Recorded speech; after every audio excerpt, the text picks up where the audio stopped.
Admiral Zektar stood on the bridge of his flagship, staring at the massive view screen that showed empty space ahead. But it wasn't really empty. His sensors picked up something strange, dozens of metal objects floating in the darkness, each one broadcasting the same message over and over. "Sir, we're receiving transmissions from those beacons," reported Lieutenant Vex, his communication officer. She was a young Altarian with blue skin and silver eyes that reflected the bridge lights. "The message is being sent in 17 different languages." "Put it through the translator," Zektar ordered. He was a tall, imposing figure from the warrior planet Kethra. His people had served the Galactic Empire faithfully for over 1,000 years, and he took pride in expanding Imperial territory. The ship's computer worked quickly, analyzing each transmission. Soon, a clear message appeared on every screen, throughout the bridge. "Forbidden. Terran Quarantine Zone. Entry prohibited by Galactic Treaty 2387X. Violation will result in immediate response." Zektar frowned. In his 40 years of service to the Empire, he had never heard of any Galactic Treaty 2387X. The Empire kept detailed records of every agreement, every conquered world, every species they had encountered. Yet these beacons claimed authority over a vast region of space, nearly 50 star systems by his count. "Computer, search Imperial archives for Galactic Treaty 2387X, he commanded. "Searching. No records found," the computer responded in its mechanical voice. "Search for any reference to Terran Quarantine Zone." "Searching. No records found." This was impossible. The Galactic Empire had ruled most of the galaxy for over 3,000 years. They had conquered hundreds of worlds and absorbed dozens of alien civilizations. How could there be a treaty they knew nothing about? "Dr. Yelan, report to the bridge immediately," Zektar ordered through the ship's communication system. Dr. Yelan was the fleet's chief xenobiologist, an expert in alien languages and cultures. If anyone could make sense of this mystery, it would be her. She arrived within minutes, her tentacles moving nervously as she studied the message on the main screen. "Admiral, this is very strange," she said in her soft, musical voice. Her species, the Zilani, were known throughout the galaxy for their intelligence and analytical minds. The word Terran is not in our standard galactic languages database. "Then what does it mean?" Zektar asked. "I ran it through our archives of dead languages and extinct civilizations," Dr. Yelan explained, her tentacles dancing as she spoke. "Terran appears to be derived from an ancient human word, Terra. It means earth in their primitive language."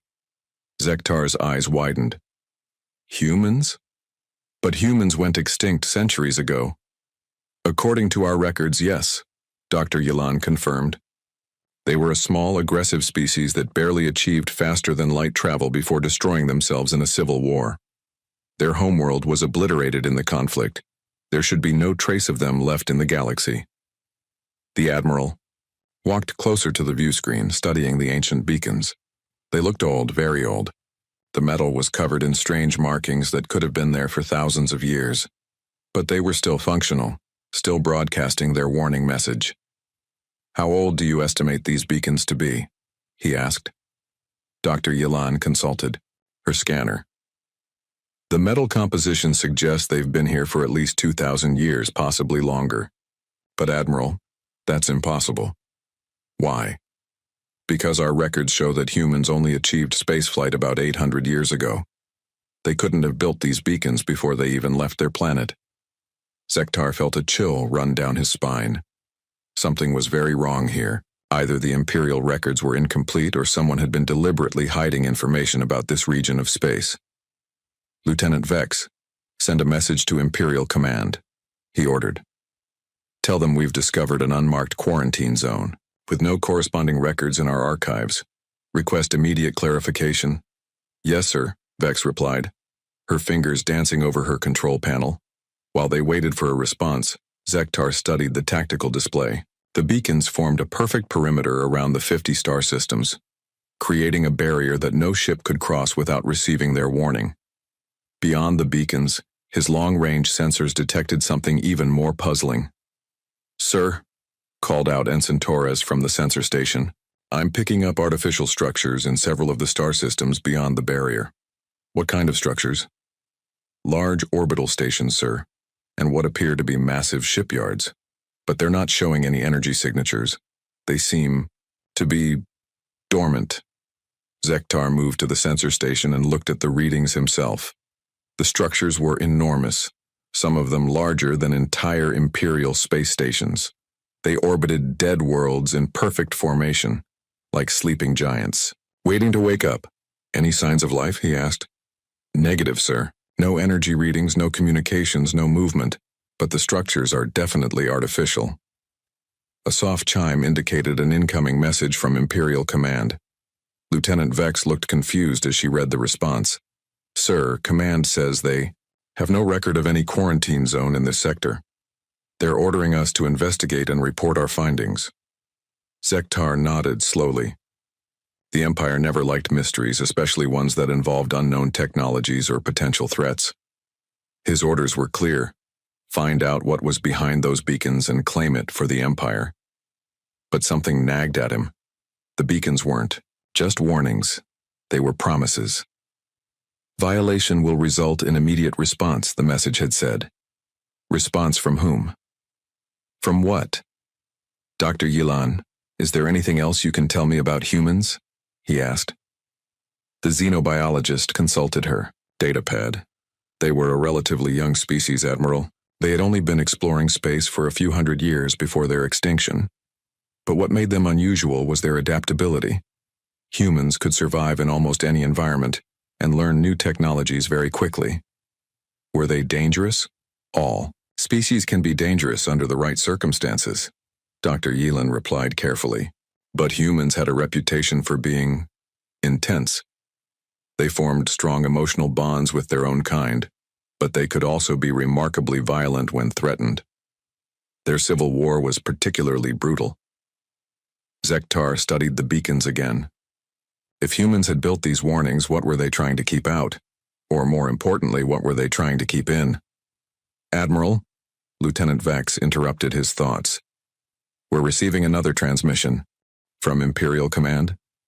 No, sir, from one of the beacons. It's different from the warning message. Put it through.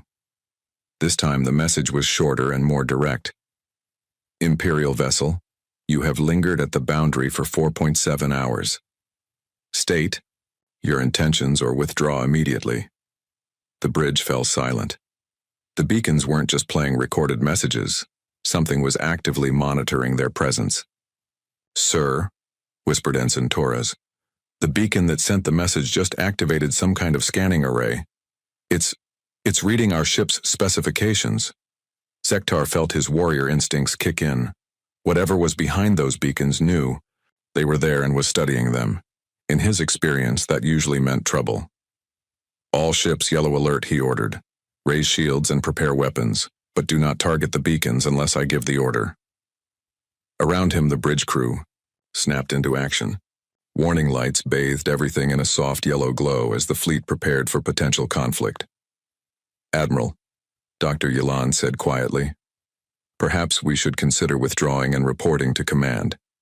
If these beacons belong to an unknown civilization, first contact protocols require. The Empire doesn't retreat from unknowns, Doctor, Zektar interrupted. We investigate them. But even as he spoke, doubt crept into his mind. The beacons were clearly ancient, yet they possessed technology advanced enough to scan Imperial ships from a considerable distance. The structures beyond the barrier suggested a civilization with massive industrial capabilities. And the complete absence of these humans from Imperial records meant either they had hidden themselves very well, or someone had gone to great lengths to erase them from galactic history. Sir, Torres called out urgently, I'm detecting movement in the star systems beyond the barrier. Several of those dormant structures just activated. On screen. The view screen shifted to show long-range sensor data. In 3 different star systems, massive orbital platforms were coming online. Lights flickered to life along their surfaces and energy readings began to climb. They know we're here, Zektar said grimly. Admiral, Vex reported. Imperial Command is ordering us to proceed with the investigation. They want a full report on any technology we discover. Zektar looked at his crew. They were good officers, loyal to the Empire and confident in their abilities. His fleet consisted of 12 heavy cruisers and 40 smaller vessels, more than enough firepower to handle most threats. But the warning beacons and the awakening structures suggested they were dealing with something beyond their experience. "Sir," Dr. Yilan said hesitantly, "the beacons mentioned a treaty. Perhaps whoever built them believed they had an agreement with the Empire. If we violate that agreement, then we deal with the consequences," Zektar replied firmly. "The Empire bows to no unknown treaty." He turned to his navigation officer. "Plot a course through the beacon perimeter. We're going in." "Yes, sir." As the Imperial fleet moved toward the barrier, the warning messages from the beacons grew more frequent and more urgent. The computer translated dozens of different alien languages, all saying the same thing. Turn back, do not enter, violation forbidden. But Admiral Zektar had his orders, and more importantly, he had his pride. The Galactic Empire had never encountered a force it couldn't defeat or absorb. Whatever lay beyond those beacons would soon learn to bow before Imperial might. The first ship crossed the perimeter. The beacons went silent. In the distance, more structures began to wake up. The silence was the first thing Admiral Zektar noticed. As his fleet crossed into the forbidden zone, all the warning signals stopped. The beacons went dark, their ancient voices finally quiet after broadcasting their message for who knows how long, but the silence felt wrong, like the moment before a storm breaks. "Status report," Zektar ordered, trying to shake off his unease. "All ships have crossed the perimeter successfully, sir," reported Lieutenant Vex. "No hostile action detected. The beacons appear to have shut down." "Sir," called Ensign Torres from his sensor station, "I'm reading something strange. The space around us is different." "Explain." Torres frowned at his instruments. "The electromagnetic readings are off. It's like the entire region is being monitored by some kind of passive scanning network. I can't locate the source, but something is definitely watching us." Dr. Yilan moved to her own scanner and confirmed the readings. "Admiral, I'm detecting trace energy signatures throughout this region. Very faint, but they're everywhere. It's as if the space itself has been modified somehow." Zektar studied the main view screen. Ahead of them lay the first star system within the quarantine zone. It contained 7 planets, 3 of which showed signs of having once supported life. Now they appeared dead, their surfaces cold and dark, but orbiting each planet were the massive structures his sensors had detected earlier. "Take us to the nearest structure," he ordered. "Full sensor sweep. I want to know what we're dealing with." As the fleet approached, the true scale of the construction became clear. The structure was a space station unlike anything in Imperial records. It stretched for hundreds of kilometers, its surface covered in geometric patterns that hurt to look at directly. The design was clearly artificial, but it followed no architectural principles that Zektar recognized. "Sir," Torres announced, "the station is functional. I'm reading power signatures throughout the structure, but they're very low level, like it's in some kind of standby mode." "Any signs of life?" "Negative, but sir, there are docking bays large, enough for ships twice the size of our flagship." Dr. Yilan looked up from her analysis. "Admiral, the construction materials include several elements that don't appear in our periodic table. The builders had access to technologies we don't understand." Zektar made his decision. "Prepare a boarding party, full combat gear, we're going aboard." "Sir," Dr. Yilan protested, "first contact protocols require, Doctor, according to our records, whoever built this has been extinct for centuries. This is salvage operation, not first contact." But even as he spoke, Zektar wasn't entirely convinced. The station looked too well maintained to be a derelict. Its hull showed no signs of meteor impacts or cosmic radiation damage. It was as if it had been built yesterday and then put to sleep. The boarding party consisted of 12 Imperial Marines, Dr. Yilan, and 2 technical specialists. They approached the station in a heavily armored shuttle, following standard procedures for investigating unknown vessels. "Sir," the shuttle pilot reported. One of the docking bays is opening. We're being guided in. Guided by what? Unknown, sir. But the bay is pressurizing and extending an atmospheric field. Someone or something wants us to dock. The shuttle settled into the docking bay with barely a vibration. Through the viewports, the boarding party could see that the bay was enormous, easily large enough to hold 50 ships their size. But more importantly, it was lit. Soft blue lights ran along the walls and ceiling, providing comfortable illumination. Atmosphere is breathable, reported Corporal Voss, the Marine Squad leader. Gravity is set to standard Imperial levels. Temperature is comfortable. Whoever built this place knew how to make visitors feel welcome. The boarding party left the hour shuttle cautiously, weapons ready. The docking bay was empty except for their ship, but they could see doorways leading deeper into the station. The walls were covered in strange symbols that seemed to shift and move when viewed directly. Dr. Yilan, can you read any of this? Zektar asked through his communicator. I'm analyzing the symbols now, Admiral. They appear to be... Wait, these aren't just decorations. They're some kind of information display system. I think they're trying to communicate with us. As she spoke, the symbols began to glow brighter. They rearranged themselves into new patterns, becoming simpler and more geometric. After several minutes, they settled into shapes that looked almost like Imperial Standard script. Incredible, Dr. Yilan breathed. The system is learning our language in real time. It's analyzing our communication frequencies and adapting. Suddenly, the symbols resolved into clear text.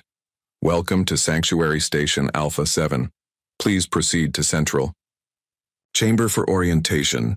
The Marines raised their weapons, but Zektar motioned for them to hold.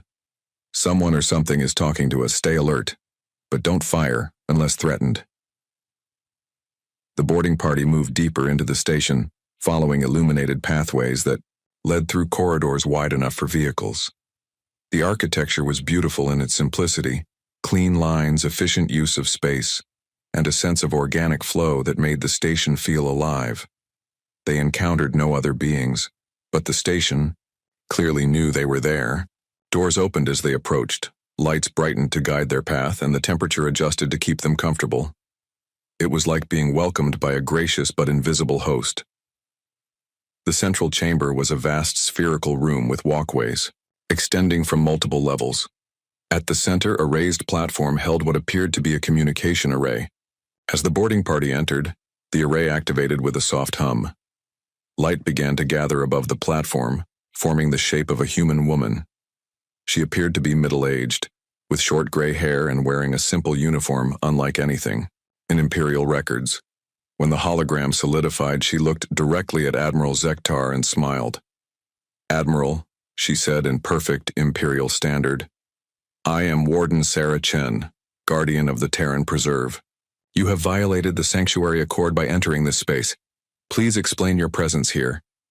Zektar stepped forward, his hand resting on his sidearm. "I am Admiral Zektar of the Galactic Empire. This region of space has no legal standing in Imperial law. We are here to investigate and claim these systems for the Empire." The hologram's expression became sad. "I see. How long has it been since the accord was signed?" "I have no knowledge of any accord," Zektar replied. "Our records show no treaty concerning this region."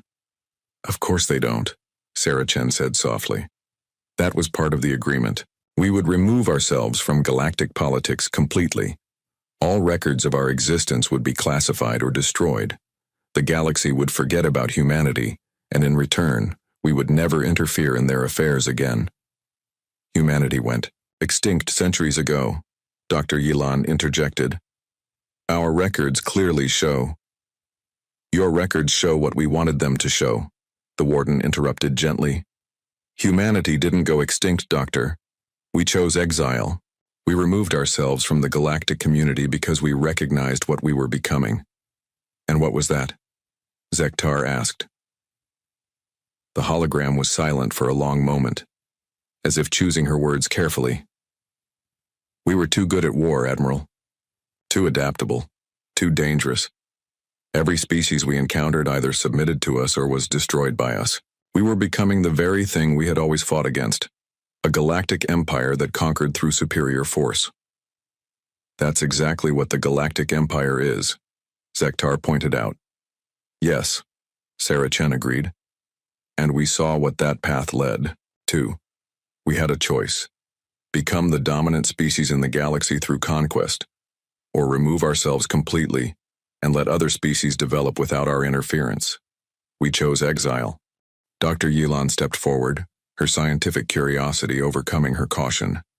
But the scale of these constructions, this level of technology, how many humans are there? Enough, the warden replied simply. We spent the first century after our exile building the infrastructure you see around you. The second century was devoted to advancing our technology and understanding of the universe. The third century, she paused. The third century was spent preparing for this day. What day? Zektar demanded. The day someone would ignore our warnings and force us to act. We hoped it would never come. We built the beacon network to keep others away, not to threaten them. We wanted nothing more than to be left alone. And now? Zektar asked, though part of him already knew the answer. The warden looked at him with what might have been pity. Now, we must decide what to do with you. You've seen our stations, our technology. You know we exist. That knowledge threatens the very foundation of our exile. Around them, the station's lights began to pulse in a slow, rhythmic pattern. Through the chamber's transparent walls, Zektar could see more lights appearing throughout the star system. Hundreds of structures coming online after centuries of dormancy. Admiral, the warden continued, I'm going to be very clear with you. This conversation is being monitored by every human settlement in the preserve. Right now, they're watching to see what you do next. Some of them think you should be allowed to leave and forget what you've seen. Others believe you represent a threat that must be eliminated. Are you threatening us? Zektar asked, his warrior instincts flaring. I'm explaining the situation, Sarah Chen replied calmly. You have stumbled into something far larger than you understand. The human civilization you thought was extinct has spent 3 centuries becoming something new. We are no longer the species that destroyed itself in civil war. We are something else entirely. And what is that? Dr. Yilan whispered. The warden smiled, but there was no warmth in it. We are the guardians of our own exile, the Watchers, who make sure that humanity never again threatens the peace of the galaxy, and occasionally we are the response to those who refuse to leave us alone. The lights on the station pulsed faster. In the distance, Zektar could see shapes moving between the stars, ships unlike anything in Imperial designs, graceful and deadly as hunting predators. You have a choice, Admiral, the warden said. You can take your fleet and leave this space, return to your empire and tell them that the quarantine zone is protected by automated defenses too dangerous to challenge. Your report will be classified, your crew will be transferred to other duties, and eventually the entire incident will be forgotten. And if I refuse? The hologram flickered slightly, as if the warden was consulting with others. Then we will do what we have always done when faced with a threat to our exile. We will remove the threat. The chamber fell silent except for the soft hum of the station's systems. Zektar looked around at his boarding party. Marines who had never known defeat, scientists eager to unlock new mysteries, officers loyal to the Empire above all else. They were depending on him to make the right decision. I need to consult with my fleet, he said finally. Of course, the warden replied. But Admiral, understand this. You are the first outsiders to enter Terran space in over 3 centuries. What happens next will determine not just your fate, but the fate of your entire empire. Choose wisely. Admiral Zektar returned to his flagship with his mind racing.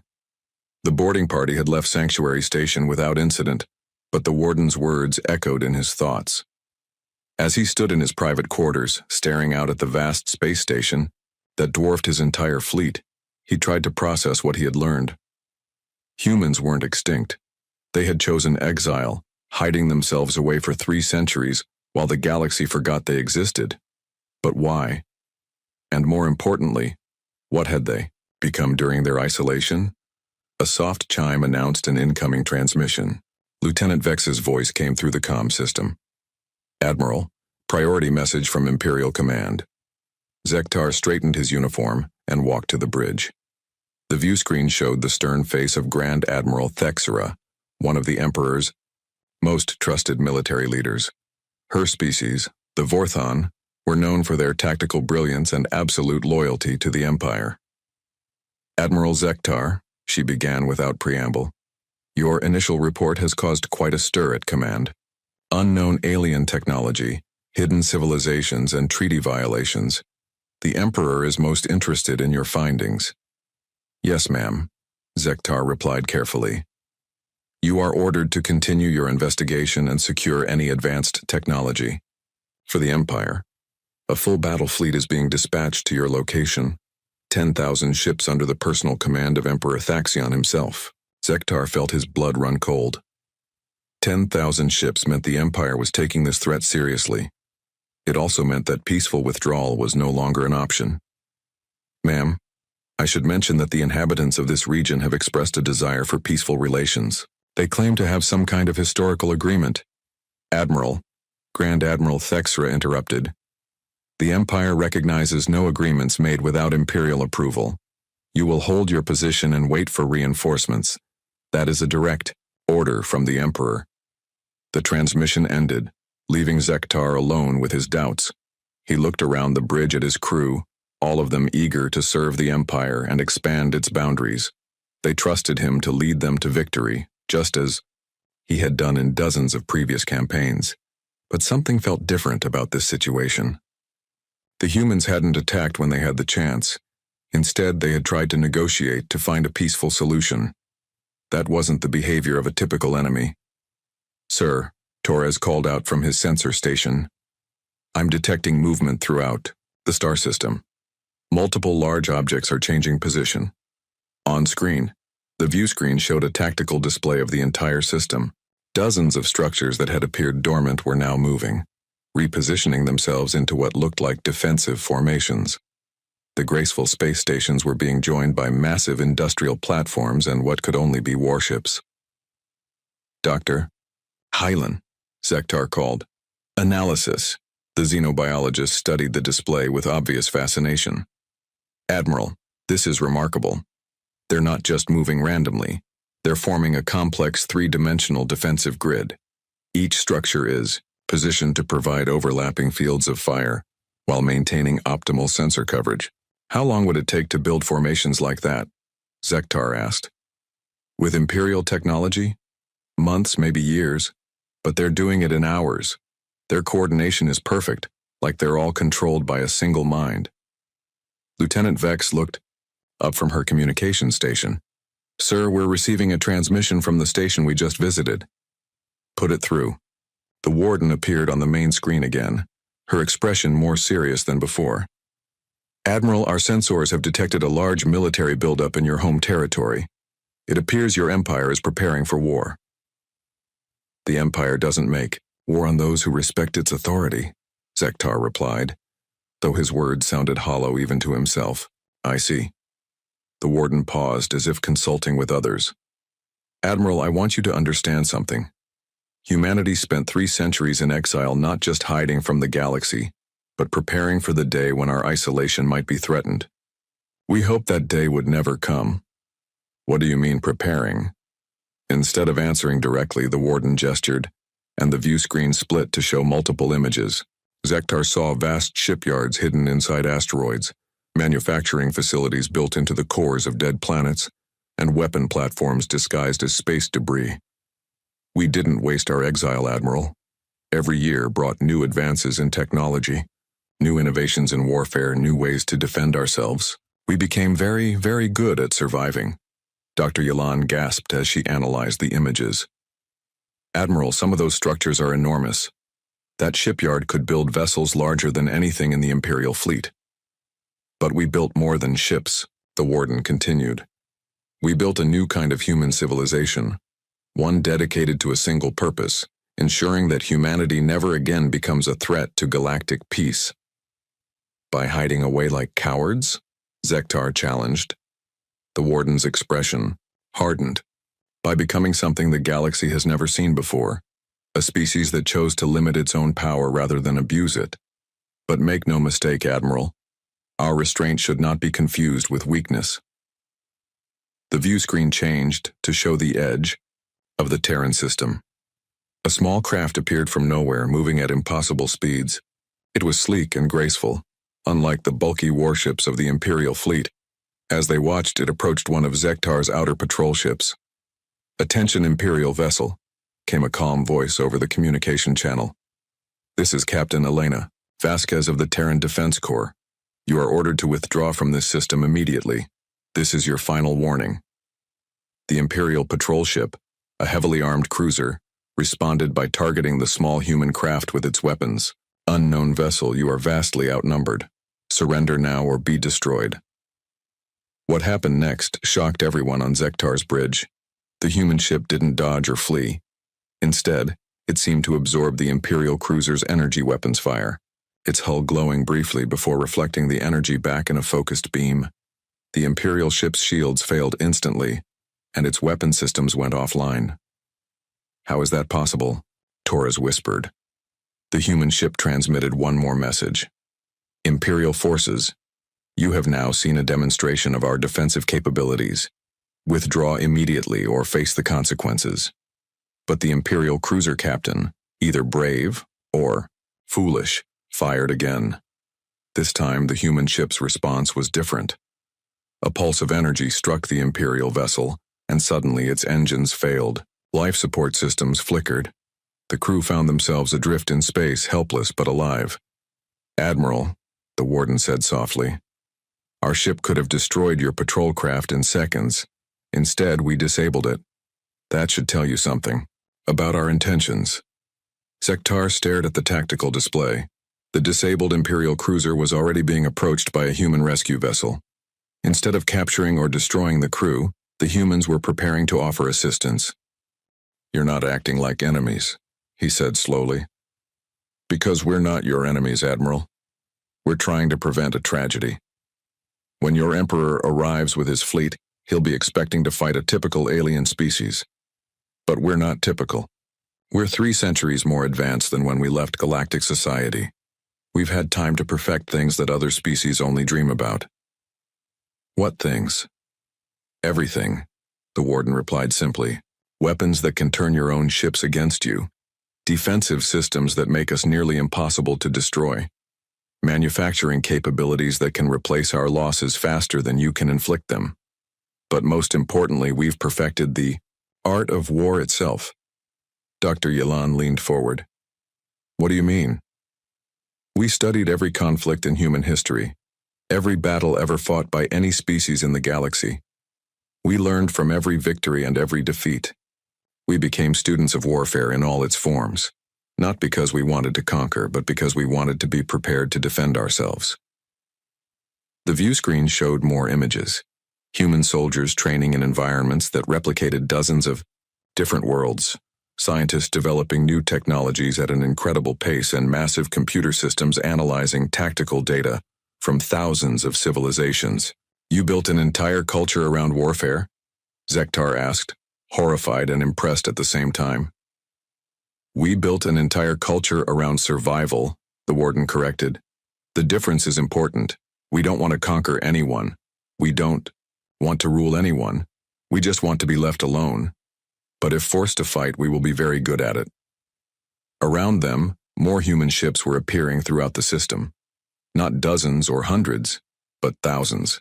They materialized from hiding places in asteroid fields, emerged from camouflaged stations, and seemed to phase into existence from empty space itself. "Where did they all come from?" Torres asked in amazement.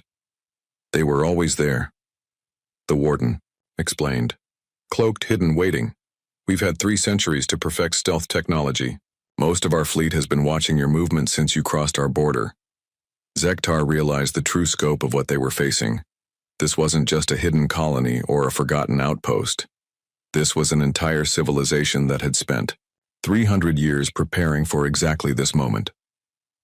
"Admiral," Lieutenant Vex reported urgently, Long-range sensors are detecting the Imperial reinforcement fleet.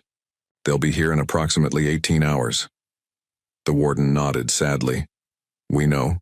Our deep space monitoring stations detected their launch 6 hours ago. 10,000 ships, including the Emperor's personal flagship. They're coming here to conquer us. The Empire has never been defeated, Zektar said, though his voice lacked conviction. The Empire has never fought humanity at full strength, the warden replied. Admiral, I'm going to make one final offer. Withdraw your fleet now. Return to your Empire and report that this system is protected by automated defenses too dangerous to challenge. Your Emperor will classify the report and forget about us. No one dies, and the galaxy continues in peace. Zektar looked around his bridge. His crew was watching him, waiting for his decision. He thought about the disabled Imperial cruiser, about the thousands of hidden human ships, about 3 centuries of preparation for war, but he also thought about his oath to the Empire, his duty to his crew, and his orders from the Emperor himself. I can't, he said finally. My orders are to hold position and wait for reinforcements. The warden looked at him with something that might have been pity. Then I'm sorry, Admiral. You've seen what we can do to a single ship. When your Emperor arrives, he'll see what we can do to a fleet. The transmission ended, leaving Zektar alone with his choices. Around him, the bridge crew worked quietly, preparing for the battle they all knew was coming. But in the back of his mind, a small voice whispered that they might be preparing for something much worse than a battle.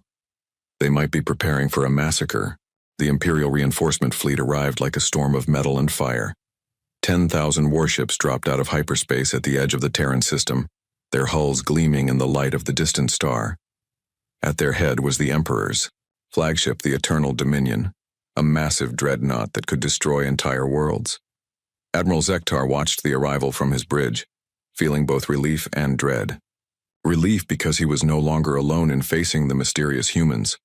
Dread because he suspected that even this massive force might not be enough. Sir, Lieutenant Vex reported, we're receiving a transmission from the Emperor's ship. Put it through. The view screen filled with the imposing figure of Emperor Thaxion himself. He was a member of the Draconian species, tall and powerful, with scales that shimmered like dark metal. His yellow eyes burned with the confidence of someone who had never known defeat. Admiral Zektar, the Emperor's voice rumbled across the bridge. Report. Your Majesty, we have encountered a previously unknown human civilization in this system. They claim this region as their territory under some kind of ancient treaty, but they have shown advanced technology beyond our current understanding. Humans? The Emperor's expression showed surprise. Our records indicate that species went extinct centuries ago. That appears to be incorrect, Your Majesty. They claim to have chosen exile rather than extinction.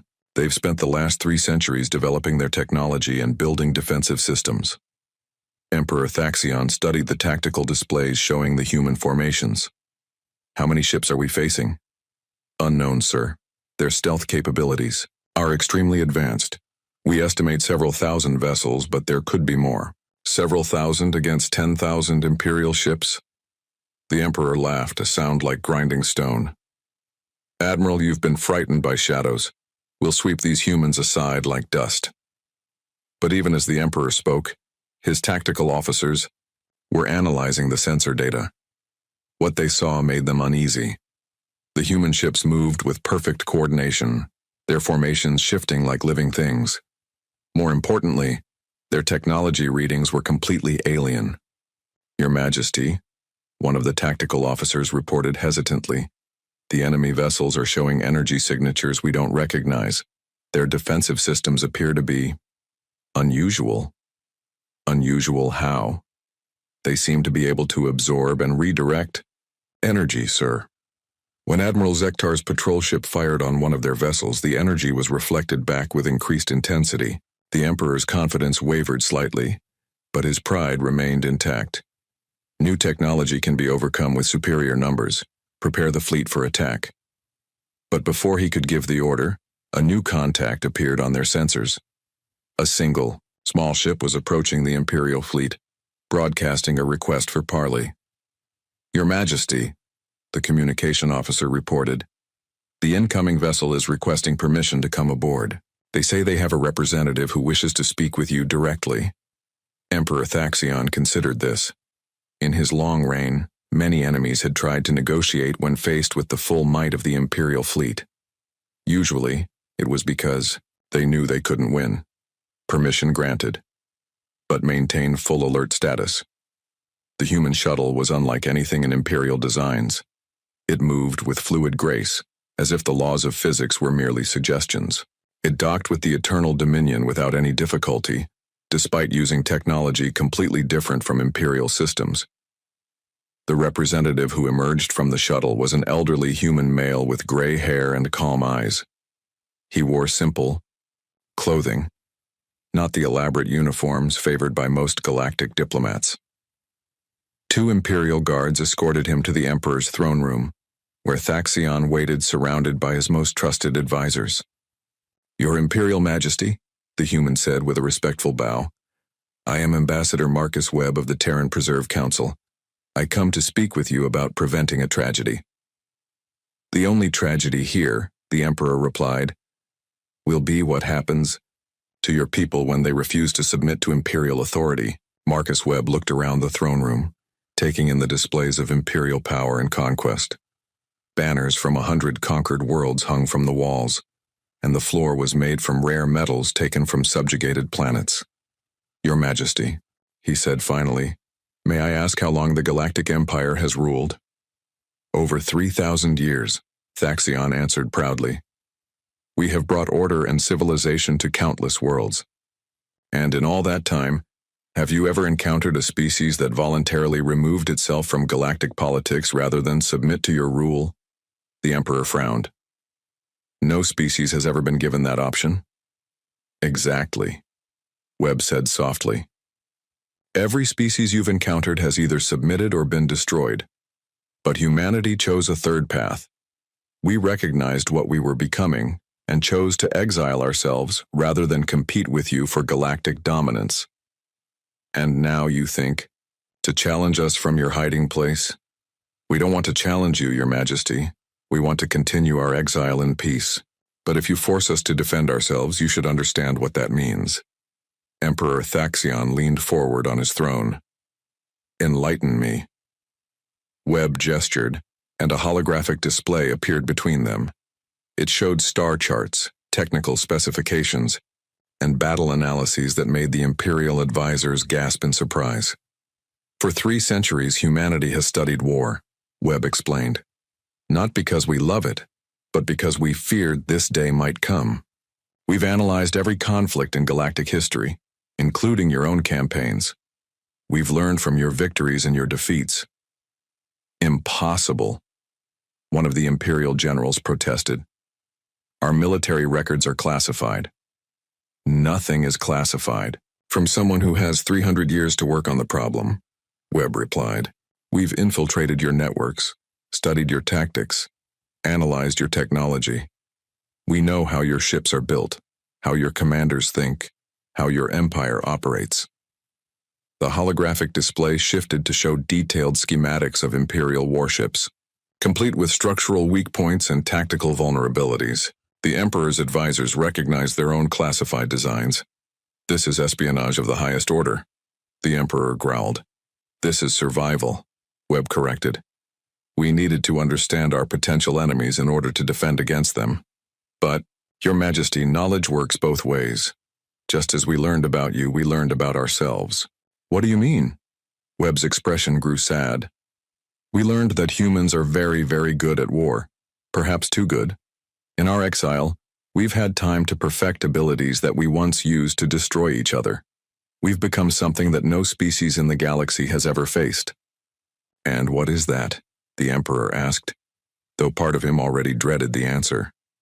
A species that has spent 3 centuries preparing for a single battle, Webb replied. Every human in our space has been trained from birth to defend our exile. Every ship has been built with lessons learned from studying galactic warfare. Every weapon has been designed to counter the specific tactics used by Imperial forces. The holographic display showed images of human training facilities, manufacturing centers, and weapon testing sites. The scale was staggering, an entire civilization dedicated to military preparation. But more than that, Webb continued. We've learned to work together in ways that other species never could. Humans in exile don't compete with each other. We cooperate completely. Every human in our space is connected to every other human through quantum communication networks. We think as one, act as one, fight as one. Emperor Thaxion stood up from his throne, his powerful form towering over the human ambassador. Are you threatening me? I'm trying to save you, Your Majesty, Webb replied calmly. And your empire, and my people. If this battle happens, it will be unlike anything the galaxy has ever seen. We don't want that. Then surrender. Webb shook his head sadly. We can't do that. Our exile is the only thing preventing humanity from becoming what we once feared we might become. A conquering force that spreads across the galaxy, destroying everything in its path. If we surrender to you, if we rejoin galactic civilization, that restraint will be gone. You speak as if you have a choice in the matter. Everyone has a choice, Your Majesty. You can withdraw your fleet and respect our exile, or you can attack and face the consequences. But understand this, if you attack us, you won't just be fighting a few thousand human ships. You'll be fighting the focused will of an entire species that has spent 3 centuries preparing for this moment. The Emperor looked at his advisors, seeing doubt in their eyes for the first time in years. They had studied the sensor readings, analyzed the human formations, and recognized technology far beyond their current understanding. How do I know you're not bluffing? Thaxion asked. Webb activated a small device on his wrist. Immediately, every screen in the throne room filled with images from throughout the Imperial fleet. The humans had somehow infiltrated every ship's communication system simultaneously. Your Majesty, Webb said as the images showed the interior of dozens of Imperial vessels. This is not a bluff. Right now, we are inside your ship's computer systems. We are monitoring your communications, tracking your movements, analyzing your weapons. If we wanted to, we could disable your entire fleet without firing a shot. The Emperor's guards raised their weapons, but Webb held up his hands peacefully. We're not here to harm you, he said. We're here to show you what we're capable of, so you'll understand why continuing this confrontation would be a tragedy for everyone involved. Emperor Thaxion stared at the screens showing his own ships being monitored by human technology. His pride warred with his growing realization that these humans were unlike any enemy he had ever faced. What do you propose? He asked finally. Withdraw your fleet, Webb said simply. Classify this entire incident, forget you ever found us. In return, we'll continue our exile and never interfere in galactic affairs again. And if I refuse? Webb's expression grew infinitely sad. Then we'll do what we've been preparing to do for 300 years. We'll defend our exile with everything we have. And Your Majesty, after 3 centuries of preparation, we have become very good at defense. The throne room fell silent except for the hum of the ship's systems. Outside, 10,000 Imperial warships waited for orders, while thousands of human vessels prepared for battle. Emperor Thaxion looked at the displays showing his compromised fleet, at the ambassador who spoke of cooperation and exile, at the advisors who no longer met his eyes with complete confidence. For the first time in his long reign, he faced an enemy that didn't want to fight him, and that terrified him more than any threat ever had.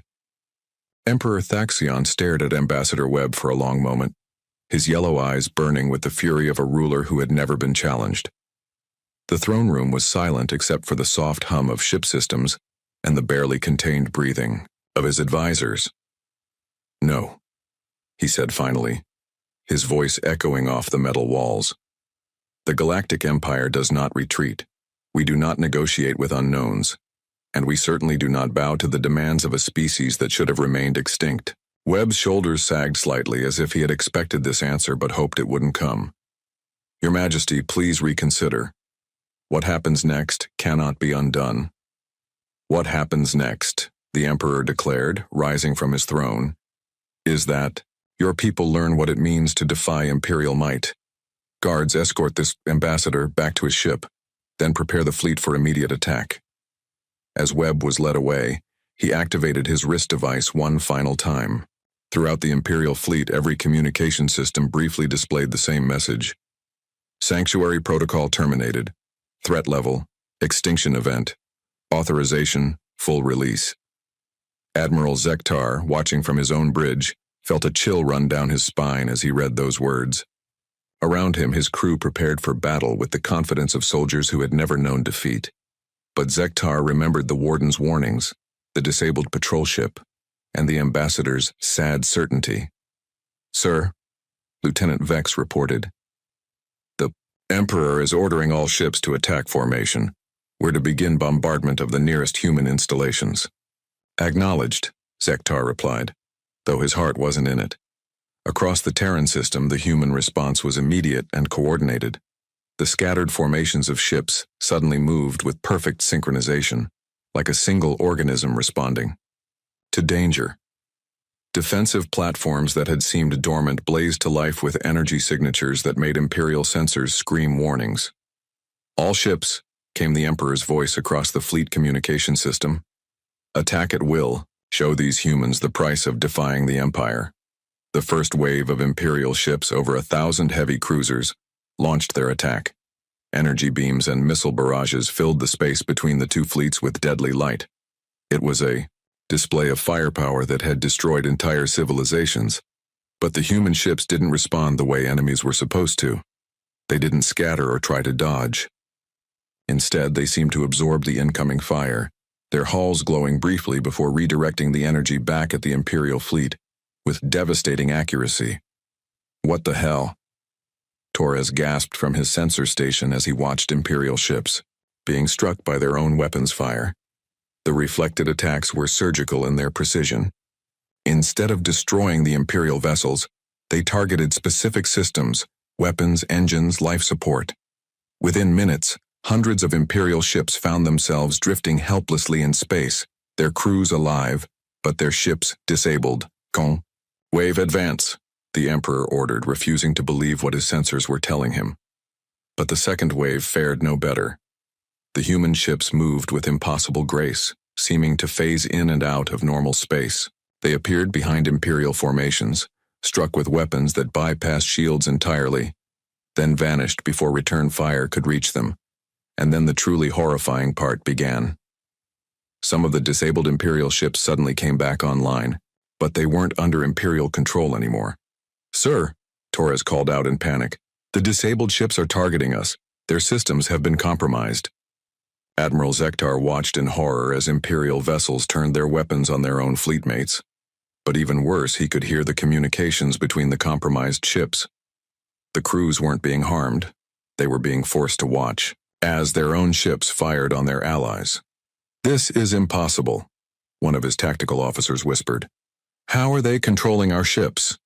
The answer came in the form of a fleet-wide broadcast from the human forces.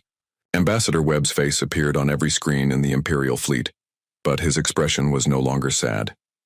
It was determined. Imperial forces, he announced. You are witnessing a demonstration of what humanity became during our exile. We didn't just develop better weapons or stronger ships. We learned to turn your own technology against you. As he spoke, more Imperial vessels found their systems compromised. But the human takeovers were selective. They disabled weapons targeting human ships while leaving life support and communications intact. Every ship in your fleet contains technology developed from principles we abandoned centuries ago, Webb continued. Your computers use logic systems we invented. Your weapons are based on physics we explored.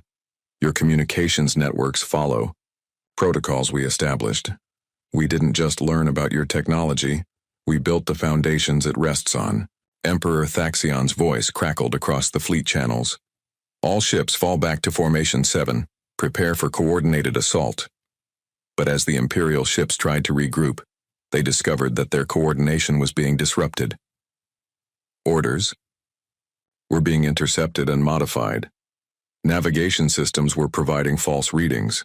Ships that tried to target human vessels found their weapon systems mysteriously malfunctioning. This is cybernetic warfare on a scale never seen before, Dr. Yelan observed from her station. They're not just jamming our systems, they're rewriting them in real time. The human fleet, meanwhile, moved with perfect coordination. Every ship seemed to know exactly where every other ship would be at any given moment. Their attacks were precisely calculated to disable rather than destroy, showing a level of tactical sophistication that the Empire had never encountered. But the most terrifying aspect wasn't their technology. It was their restraint. With every passing minute, it became clear that the humans could have destroyed the entire Imperial fleet within the first few minutes of battle. Instead, they were choosing to disable ships, capture rather than kill, demonstrate rather than annihilate. "Sir," Lieutenant Vex reported with barely contained panic, "we're receiving casualty reports from across the fleet. But sir, there are no casualties. The humans aren't killing anyone." Admiral Zektar stared at the tactical display. Over half the Imperial fleet was now disabled or under human control, but every single crew member was alive. The humans were fighting a war with the goal of winning without deaths. What kind of enemy fights like this? He wondered aloud. The answer came from an unexpected source. The warden appeared on his personal communication screen, her expression grave but not hostile. "The kind of enemy that doesn't want to be your enemy," she said simply. "Admiral, your Emperor refused our final offer of peace. Now we must show him why that was a mistake. But we will not become murderers to prove our point." Around them, the battle continued.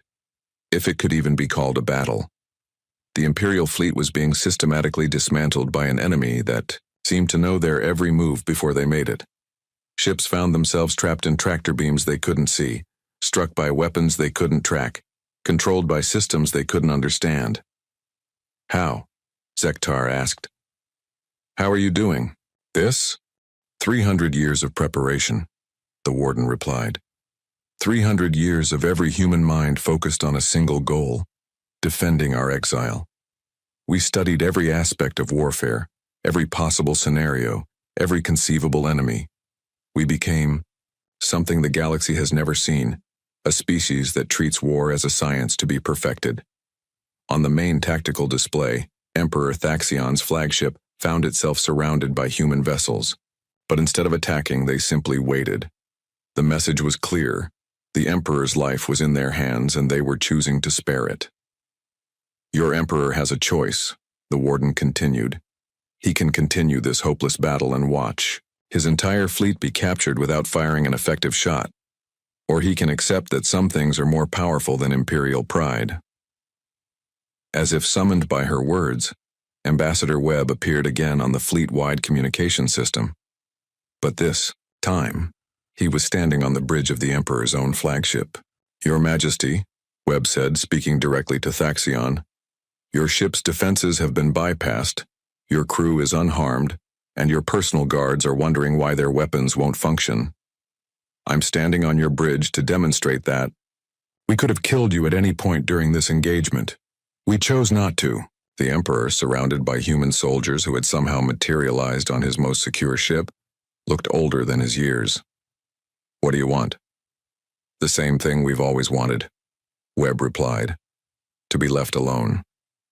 Your Majesty, in the past hour, you've seen what 3 centuries of human development can accomplish. But this was just a demonstration.